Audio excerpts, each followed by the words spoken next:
Alors bonjour, beaucoup vous parlent des œillets d'Inde avec les tomates, bien sûr, mais il faut anticiper un petit peu. Vous le verrez dans mes précédentes vidéos, j'ai pas mal d'œillets d'Inde dans mon jardin et je récupère les graines. J'ai aussi pas mal de vidéos où je vous explique comment on récupère les graines. Là, l'objectif, c'est soit d'acheter des graines d'œillets d'Inde, d'accord, soit d'utiliser celles qu'on a récupérées. Et là, vous les voyez, ça a été récupéré dans le jardin. Donc les graines sont les espèces de bâtons bien noirs que vous voyez ici. Ça, c'est l'œillet d'Inde très simple, qui est utilisé justement pour mettre à proximité des tomates. Pour deux choses, pour apporter bien sûr des auxiliaires et à la pollinisation, et aussi de pouvoir, par les racines et l'eau, la forte odeur de l'œillet d'Inde, d'être un agent répulsif par rapport à certains parasites du sol, entre autres certaines nématodes. Donc moi je récupère chaque année mes graines, vous avez différentes techniques dans mes vidéos. Maintenant comment on se met? C'est l'époque, début avril, il faut penser aux fleurs qu'on va implanter au mois de mai. Un mois avant en général, il faut commencer à s'affoler. Alors, toujours pareil au niveau de mes semis en terrine, aucun problème, on prend du terreau, je répète, hein, on tamise, on obtient du terreau grossier, ici, qui m'intéresse parce que je vais le mettre dans le fond de ma terrine. C'est pour pouvoir drainer et enlever l'excès d'eau. Les graines ne supportent pas les excès d'eau. Okay. Ensuite, toujours pareil, le système est le même. Je remplis avec du terreau fin tamisé, je tasse, ce qui fait que j'obtiens une surface qui est légèrement sous le sommet de ma terrine. Et là, c'est très simple.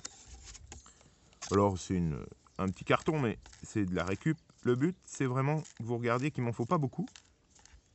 Alors, je vais quand même surdoser, parce que c'est quand même des graines que je n'ai pas achetées dans le commerce. C'est des graines que j'ai récoltées, et il est possible que la conservation ne soit pas forcément bonne. Donc je peux surdoser mon semis, ce que vous ne ferez pas si vous achetez des graines, bien sûr. Et là, l'objectif, c'est, alors bien sûr de ne pas en semer dans le tas de terreau, parce que sinon ça va pousser partout. D'accord. Et alors, il y a bien sûr des pétales aussi, mais ça c'est pas grave. Et puis un petit peu de tremblote. Voilà. Essayez de semer le plus régulièrement possible. Alors là, forcément, j'en ai un petit peu gros. Et là aussi, je vais rattraper. Voilà, petit semis de Tagetes. Tagetes étant le nom latin des œillets d'Inde. Alors vous voyez que j'en ai un wagon, j'ai de quoi en faire. Alors, bon, moi j'ai deux techniques. Hein. J'en fais en terrine. Ça me permet après de les repiquer, de les mettre en godet et de les planter où je veux dans le jardin. Et puis, le reste de mon flacon va être semé à la volée dans mon jardin, ça va repousser tout seul. Et comme ça, j'aurai à la fois des œillets d'Inde qui seront installés tout seuls dans le jardin et d'autres dans ma petite terrine au chaud. Alors, on reprend toujours le même système. Voilà. On tamise. Il n'y en a pas beaucoup, il n'y a pas besoin.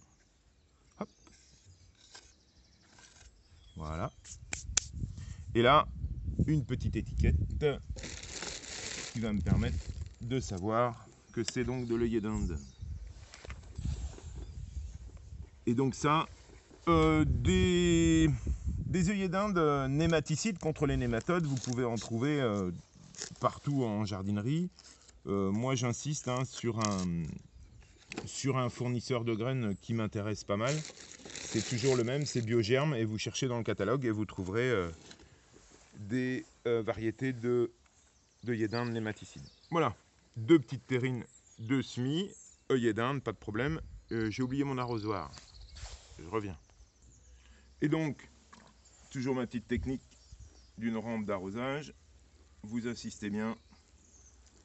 Approchez-vous. Vous voyez qu'il faut que ça boive correctement. Voilà. Là, l'eau est descendue. J'en remets, vous allez voir. L'eau reste en surface.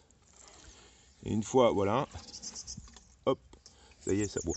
Alors, mes petits œillets d'Inde nématicides. On est au mois d'avril. Ils vont germer tranquillement au chaud, à l'abri, à la maison, face à une baie vitrée. Le système, je ne vous le remontre pas, il est dans mes vidéos sur les tomates, allez voir, vous verrez comment je mets ça à chauffer. Ça va chauffer beaucoup plus vite, ils vont germer et après on les place soit directement dans le jardin, soit en pot. Voilà comment faire des œillets d'Inde pour vos tomates. À bientôt.